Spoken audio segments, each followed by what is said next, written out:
এই বলে মোহন আবার গাছ কাটতে লাগলো। সাথে সাথে গাছের ভেতর থেকে রক্ত বেরিয়ে এলো। ওরে বাবারে, মরে গেলাম রে। গা বেয়ে রক্ত বেরিয়ে গেল রে। এ কি, এ আমি কি দেখছি? গাছের ভেতর থেকে রক্ত!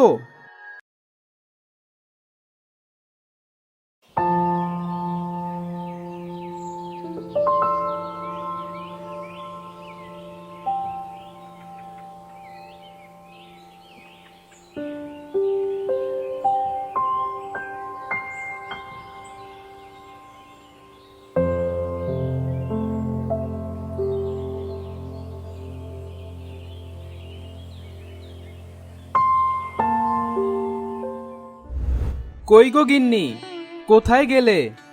এই দেখো কি এনেছি। আরে বাবা, এত বড় ইলিশ মাছ তুমি কোথায় পেলে? আরে কোথায় পাবো রে মা, বাজারে গিয়েছিলাম তো। এই মাছটা দেখে লোভ আর সামলাতে পারলাম না, আর তাই তো নিয়ে এলাম। তা তোর মাকে তো দেখছি না, সে কোথায় গেছে? মা তো পুকুর থেকে শাক তুলতে গেছে বাবা। রূপা এ কথা বলা মাত্রই দূর থেকে রূপার মা রাধা সেখানে এসে বলল, হায় হায় রে, তুমি আবার বাজার থেকে মাছ কিনে এনেছো? হ্যাঁ গো, তোমার আক্কেল হবে কবে শুনি? এমনিতেই সংসারের অবস্থা ভালো না, বাড়িটা আবার বন্ধক রেখেছো। কোথায় আমি দুটো টাকা বাঁচাতে পুকুরে শাক তুলতে গেছি, আর তুমি কি না? আহা, এমন করছো কেন? এখন না হয় আমার হাতে কোনো কাজ নেই, তবে কদিন গেলেই আবার সবকিছু ঠিক হয়ে যাবে। তাছাড়া এই মাছ তো আমি টাকা দিয়ে কিনিনি। কি বললে? আবারও তুমি বাকিতে মাছ এনেছো? হায় ঈশ্বর, এ তুমি আমাকে কোন বোকা সংসারে পাঠালে? এই বলে রাধা উঠোনে বসেই দুঃখ প্রকাশ করতে লাগলো। ও মা, তুমি কাঁদছো কেন? কেঁদো না মা, কেঁদো না। আচ্ছা, জ্বালায় পড়লাম তো। বেশ, এতই যখন সমস্যা, আমি যাচ্ছি মাছটা ফেরত দিতে। হ্যাঁ হ্যাঁ, নিজে তো বোকা, আবার বাকি সবাইকেও বোকা ভাবছে। বিক্রি হওয়া মাছ কি কেউ ফেরত নেয়? ও, নেয় না বুঝি? বেশ তো, তাহলে তো হয়েই গেল। যাও তাড়াতাড়ি গিয়ে মাছটা ভুনা ভুনা করে রেঁধে ফেলো দেখি। আমি যাই, ততক্ষণে হাত মুখটা ধুয়ে আসি। এই বলে মোহন সেখান থেকে চলে যায়।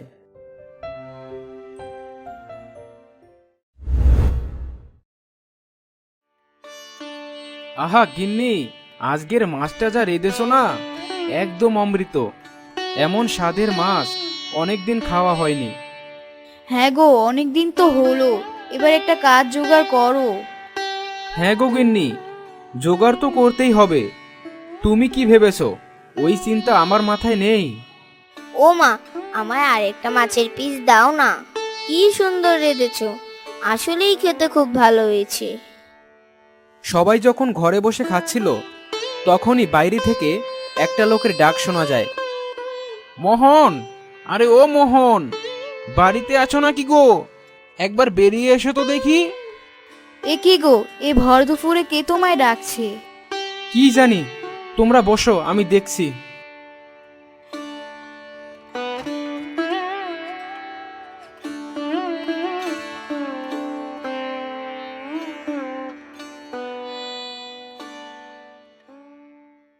এই যে মোহন, এক সপ্তাহ তো পেরিয়ে গেল, এখনো জমিদারের এই সপ্তাহে টাকাটা পাঠালে না যে? আরে লাঠিয়াল ভাই, আস্তে কথা বলো। মোহন এ কথা বলা মাত্রই রাধা ও রূপা বাইরে বেরিয়ে এলো। হ্যাঁ গো, কি হয়েছে? লাঠিয়াল ভাই এখানে কেন? না এসে আর উপায় আছে নাকি? আহা ভাই, তুমি একটু ওদিকে চলো তো। না না, আজ আর আমি ওদিকে যাচ্ছি না। জমিদার মশাই তোমাকে এক্ষুনি ডেকে পাঠিয়েছেন, তুমি এক্ষুনি আমার সাথে চলো। হায় হায় রে, শেষে কিনা টাকার জন্য লোকেরা বাড়িতে আসতে শুরু করলো। হায় ঈশ্বর, এ কি ছিল আমার কপালে? আরে গিন্নি, কেঁদো না, সব ঠিক হয়ে যাবে। তা চলো লাঠিয়াল ভাই, আমি যাচ্ছি তোমার সাথে। সে কি, না খেয়ে চলে যাবে? হ্যাঁ গো গিন্নি, বাকিতে কেনা ইলিশ মাছ তো, তাই ঈশ্বর আরাম করে খেতে দিল না। চলো গো লাঠিয়াল ভাই।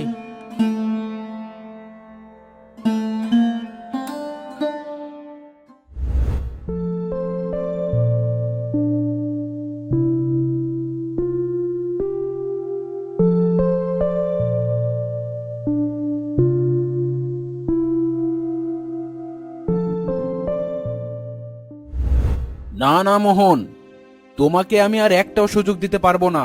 তুমি বিপদে পড়েছিলে বলে আমি তোমাকে টাকা ধার দিয়েছিলাম, কিন্তু সময় মতো টাকাগুলো পরিশোধ করনি। তাই তোমার ওই জমি এখন আমাকে বুঝিয়ে দাও। আমায় আর একটা মাস সময় দিন জমিদার মশাই। ওই বাড়ির জমিটুকুই তো আমার শেষ সম্বল, আর সেটাও যদি হাতছাড়া হয়ে যায় তাহলে বউ মেয়েকে নিয়ে আমি কোথায় যাব? আমি আপনাকে কথা দিচ্ছি, 1 মাসের মধ্যেই আমি সব টাকা শোধ করে দেব। না না, আমি তোমাকে আর একটা দিনও সময় দিতে পারবো না। তুমি তোমার জমি আমাকে বুঝিয়ে দাও।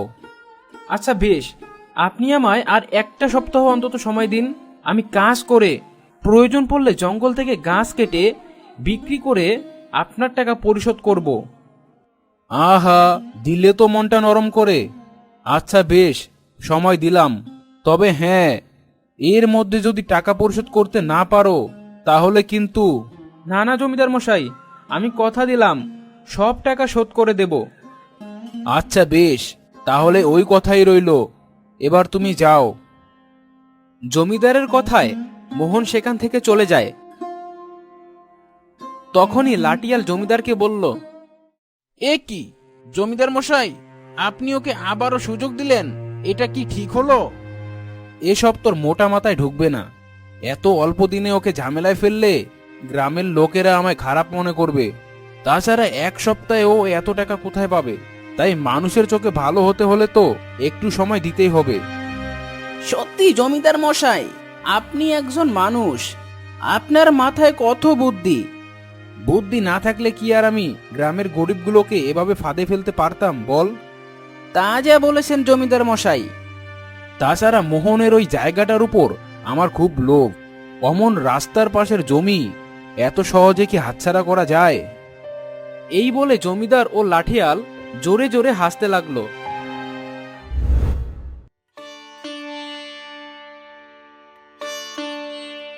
আরে আরে আরে, তুমি আজ এত ভোরে উঠেছো যে?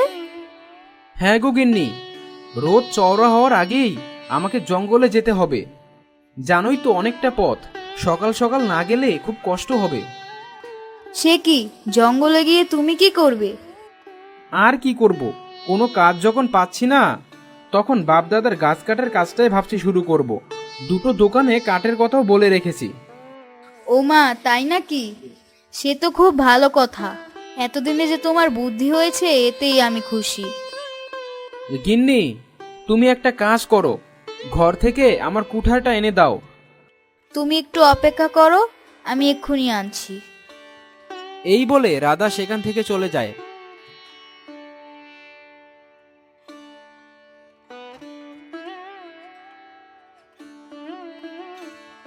এই ধরো তোমার কুঠার। আর হ্যাঁ, সকাল সকাল চলে এসো কিন্তু। জঙ্গলে যাচ্ছ, আমি কিন্তু খুব চিন্তায় থাকবো। আরে দূর, একদম চিন্তা করো না, আমি তাহলে আসি, আর তোমরা সাবধানে থেকো। এই বলে মোহন কুঠার নিয়ে বেরিয়ে যায়।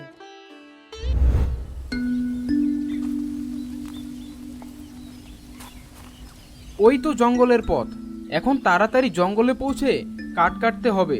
পাটাও একদম ধরে এসেছে, কিন্তু কি আর করার, কাজ তো করতেই হবে।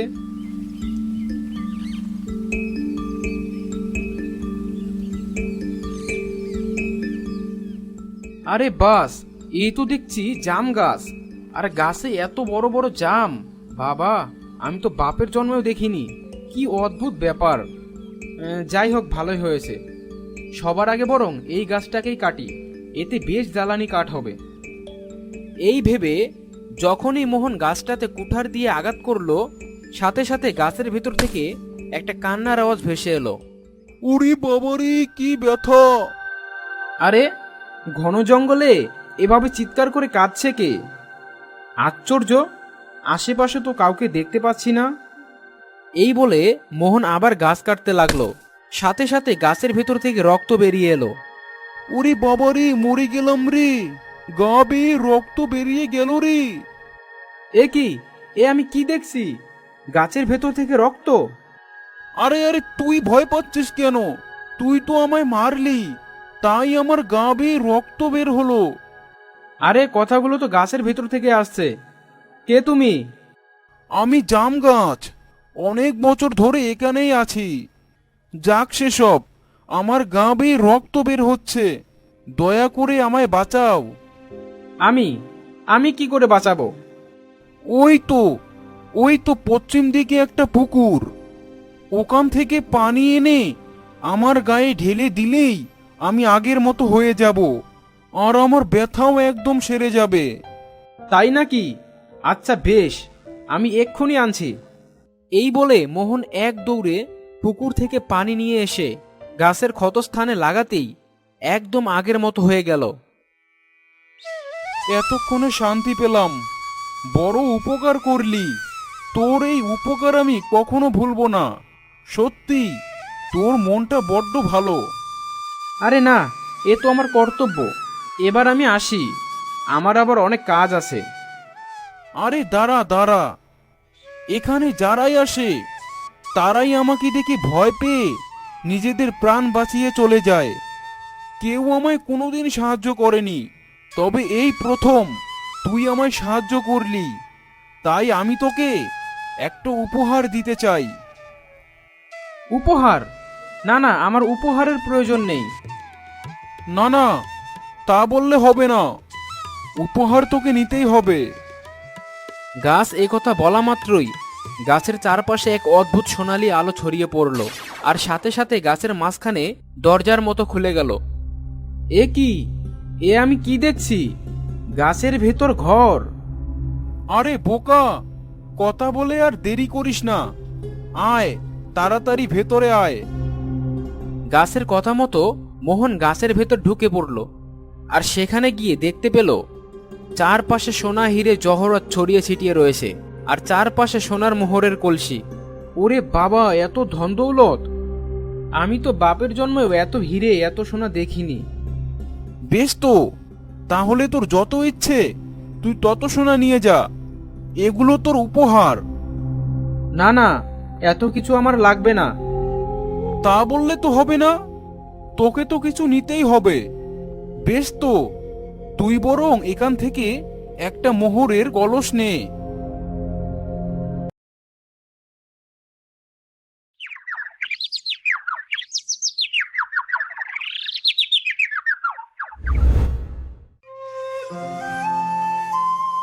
রহমত, ও রহমত আলী, শুনছি। ভালো করে শোনো। ওই কবিরাজ যতই নারী দেখুক, তোমার মোড়লের নিস্তার নাই। অমন ভয় দেখাবেন না, না হলে আমি হাউমাউ করে কাঁদতে লেগে যাব। কাঁদো, মন উজাড় করে কাঁদো। তোমার মোড়ল একটা কঠিন লোক, আমাদের সুবর্ণপুরের মানুষকে বড় জ্বালিয়েছে। এর গরু কেড়ে তার ধান লুট করে তোমার মোড়ল আজ ধনী। মানুষের কান্না দেখলে সে হাসে। তাই বলে মোরলের ব্যারাম ভালো হবে না কেন? হবেই না তো। মোড়ল যে অত্যাচারী পাপী, মনের মধ্যে অশান্তি থাকলে ওষুধও কাজ করে না। দেখে নিও, মোড়ল মরবে। আর আজে বাজে কথা বলবেন না, আপনি বাড়ি যান। এত কোলাহল করো না, আমি রোগীর নারী পরীক্ষা করছি। ও কবিরাজ, নারী কি বলছে? মোরল বাঁচবে তো? মূর্খের মতো কথা বলো না, মানুষ এবং প্রাণী অমর নয়। আমি যা বলি তাই মনোযোগ দিয়ে শ্রবণ করো। আমাকে বলুন, মোড়ল আমার মামাতো ভাই। মোরল আমার মনিব। এই নিষ্ঠুর মোরলকে যদি বাঁচাতে চাও তাহলে একটি কঠিন কর্ম করতে হবে। বাঘের চোখ আনতে হবে? আরো কঠিন কাজ। হিমালয় পাহাড় তুলে আনতে হবে। পাহাড়, সমুদ্র, চন্দ্র, নক্ষত্র কিছুই আনতে হবে না। ওহ, আহ, আর সহ্য করতে পারছি না, জ্বলে গেল। আমাকে কেউ বাঁচাও, হাড় ভেঙে গেল। শান্ত হও। ও রহমত, মোরলের মুখে শরবত ঢেলে দাও। ওই মোড়ল জোর করে আমার মুরগি জবাই করে খেয়েছে। আমি আজ মুরগির দাম নিয়ে ছাড়বো। ভাই হাসু, এদিকে এগিয়ে এসো, আমি সব দিয়ে দেব, আমাকে শান্তি এনে দাও। মোরল, তুমি কি আর কোনোদিন মিথ্যা কথা বলবে? আর বলবো না, এই তোমার মাথায় হাত রেখে প্রতিজ্ঞা করছি, আর কোনোদিন মানুষের জবরদস্তি করব না, আমাকে ভালো করে দাও। লোভে পাপ, পাপে মৃত্যু। আর কোনোদিন লোভ করবে? না, লোভ করব না, অত্যাচার করব না, আমাকে শান্তি দাও, সুখ দাও। তাহলে মনের সুখে শুয়ে থাকো, আমি ওষুধের কথা চিন্তা করি। সুখ কোথায় পাবো? আমাকে সুখ এনে দাও। অন্যের মনে দুঃখ দিলে কোনোদিন সুখ পাবে না। আমার কত টাকা, কত বড় বাড়ি, আমার মনে দুঃখ কেন? চুপ করো, যত কোলাহল করবে তত দুঃখ বাড়বে। হাসু, এদিকে এগিয়ে এসো, আমার কথা শ্রবণ করো। মোরলের ব্যামো ভালো হতে পারে যদি যদি কি? যদি আজ রাত্রির মধ্যেই কি করতে হবে? যদি একটি ফতুয়া সংগ্রহ করতে পারো। ফতুয়া? হ্যাঁ, জামা। এই জামা হবে একজন সুখী মানুষের।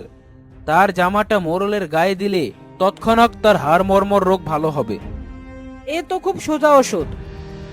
সোজা নয়, খুব কঠিন কাজ। যাও, সুখী মানুষকে খুঁজে দেখো। সুখী মানুষের জামা না হলে অসুখী মোরল বাঁচবে না। আমি বাঁচবো, আমাকে জামা এনে দাও, 1000 টাকা বকশিস দেব।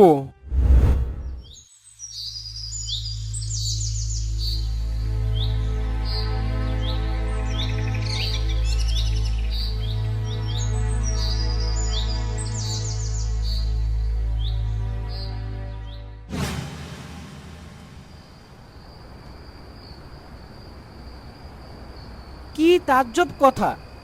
5 গ্রামে একজনও সুখী মানুষ পেলাম না। যাকেই ধরি সেই বলে, না ভাই আমি সুখী নই। আর তো সময় নেই ভাই, এখন 12টা। সুখী মানুষ নাই, সুখী মানুষের জামাও নাই। মোরল তো তাহলে এবার মরবে। আহারে, আমরা এখন কি করব? কোথায় একটা মানুষ পাবো যে কিনা?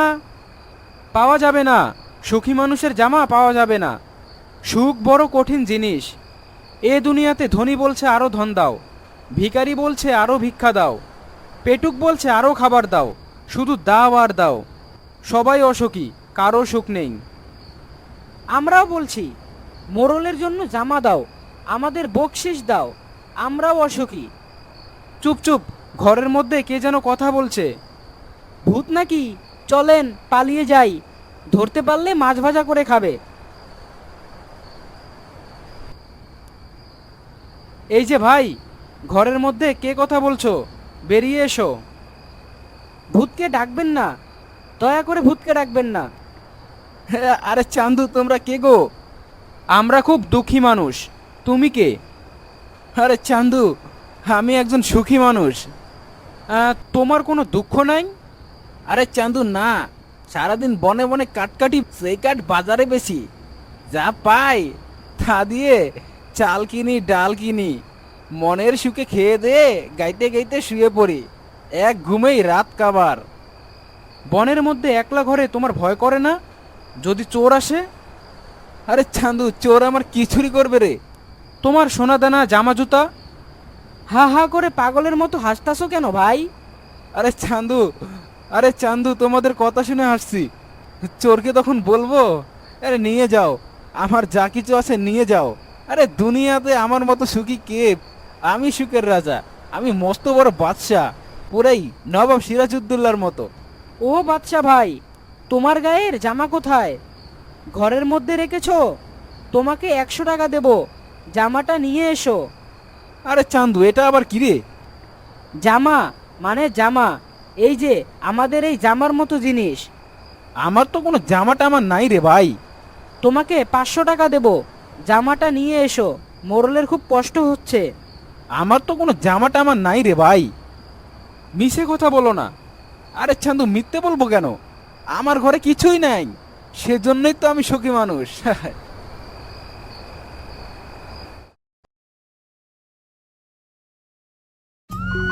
দই দই, ভালো দই, দই দই, ভালো দই।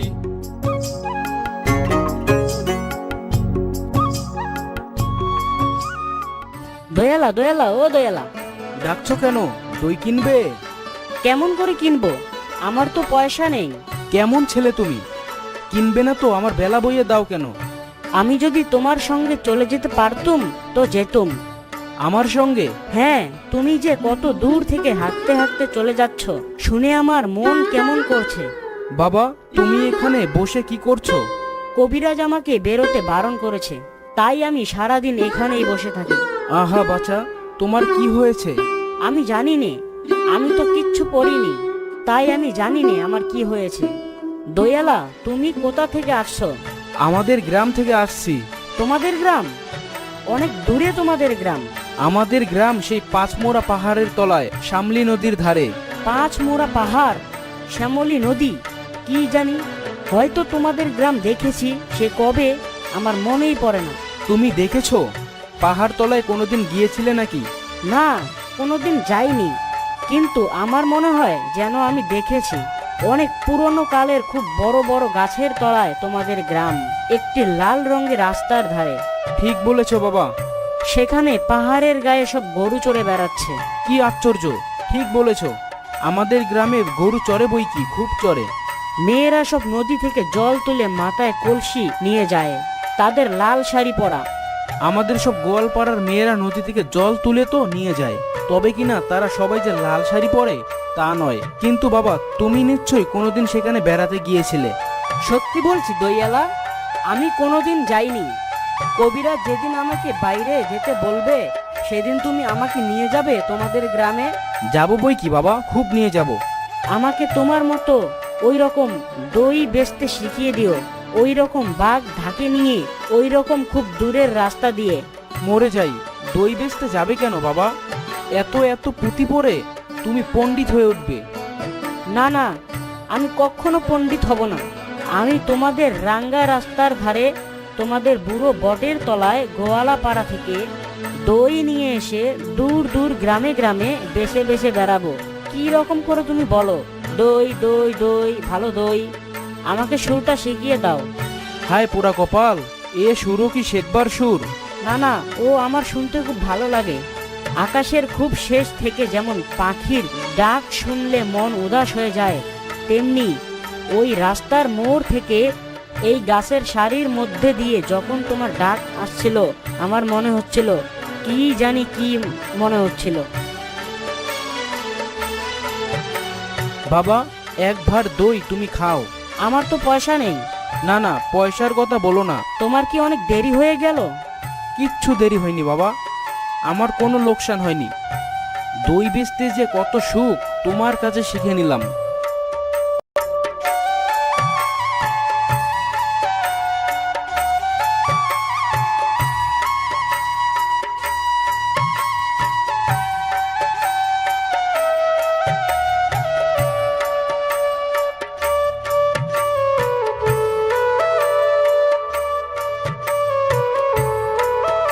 দই দই, ভালো দই, দই দই, ভালো দই।